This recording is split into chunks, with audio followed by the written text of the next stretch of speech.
Hey there, it's Bobby Legs and welcome to another episode of Bobby Legs Loves Watches.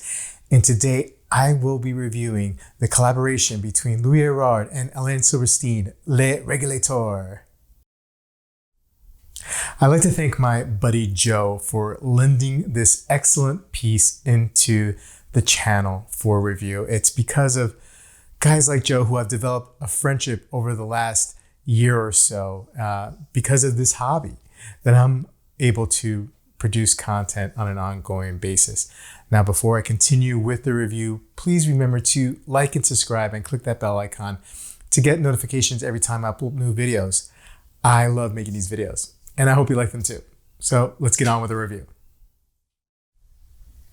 Now, before we get into the specs, let's talk a little history first. So this is the first collaboration between Louis Erard and Alain Silberstein. Now, if you know Alain Silberstein, you know he was or is an interior architect who got into watch design, opened up shop in 1990, designed and created watches for years. He's no longer in business, but you could definitely find a lot of his work in the pre-owned market, and it's just wild, the wild stuff, and I love it. I have to be completely honest with you.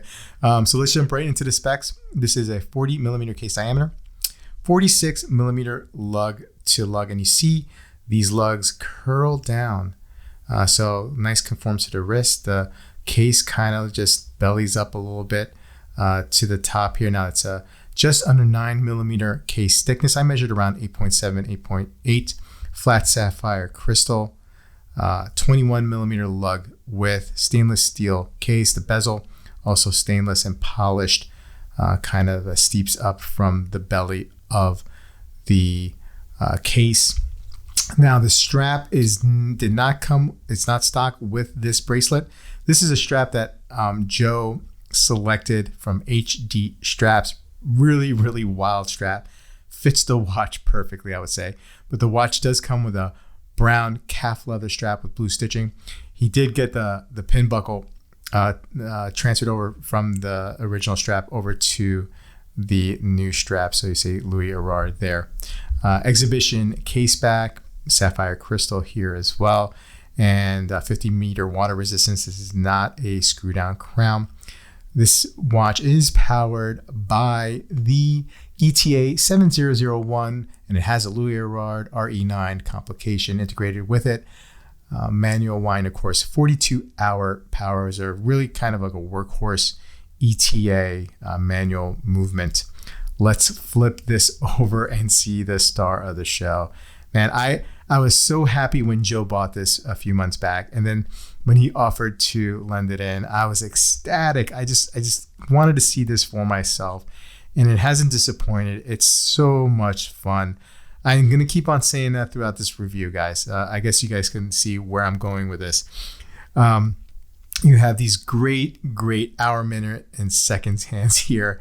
Now the dial is white, but I mean, I think they call it opaline silver, but it looks pretty white to me. So you have this red arrow tip that's at that is the hour marker here. So this is a regulator. You have the hour at the 12 o'clock position, the running seconds at the 6, and you have the minute right in the middle. Nice little feature. You do at the 9 o'clock have a power reserve, and if it tends to go up, trends up, and red lines, that means you're running out of juice. And then obviously the other direction is your full, close to that 42-hour mark. But check out that hour hand. It's just this bold red arrow, just so much fun. 12, 3, 6, and 9 also in red. The squiggly yellow line for the seconds. Man, it's so great. And this almost comical, cartoonish arrow hand for the minute is just so much fun. Let's pull the crown out and play with the time here. Yeah, see, I mean, look at that. It's just, look at this. I could do this all day, man. I could so do that all day. Louis Erard, Le Régulateur at the 3 o'clock position.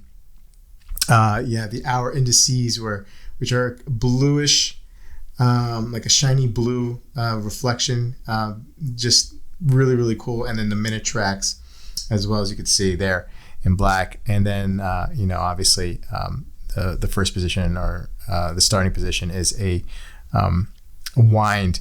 Let's throw this up against a watch in my collection, the Jaeger and Benzinger Vintage Edition. Such a classical look of a watch, very kind of like a conservative pick, although I wouldn't consider myself conservative at all. But anyway, just a, very elegant type watch. And then you have this guy over here. They kind of wear similarly to me. They feel very, very light. They're very, very thin watches. Let's throw the one, Joe's watch on wrist. But just two different types of watches, right? I mean, this and this, like two absolutely different worlds apart. Like, not even in the same solar system, right? It's a totally different kind of look, but I love them both. Like, I mean, so these pieces are sold out. There were 178 made in the let's call it the white dial, and then in the black dial, which also has a stainless steel, but it's PVD coated case. They also made 178 of those.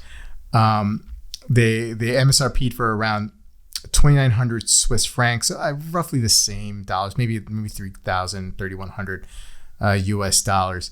But man, I could absolutely have both these watches in my collection at the same time. I mean, they're just they're so different. Neither are an everyday kind of carry or wear kind of watch, just because, maybe just they're a little bit delicate, a little bit out there. But this is the one that you kind of wear to the wedding, right?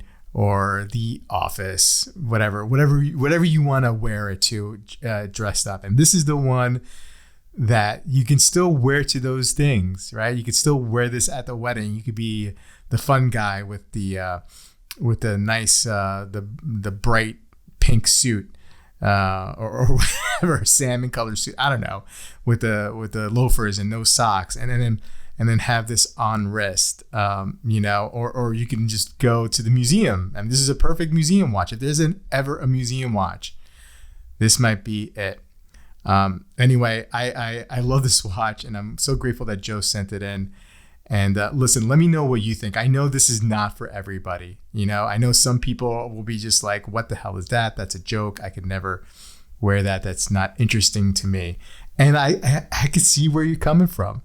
But I'm the other way. I just love the way this looks and what it means. It's so much fun. And anyway, if Joe ever decides to part with this piece, I hope he reaches out to me first, because I would seriously consider this piece in my collection. Anyway, guys, let me know what you think about this watch.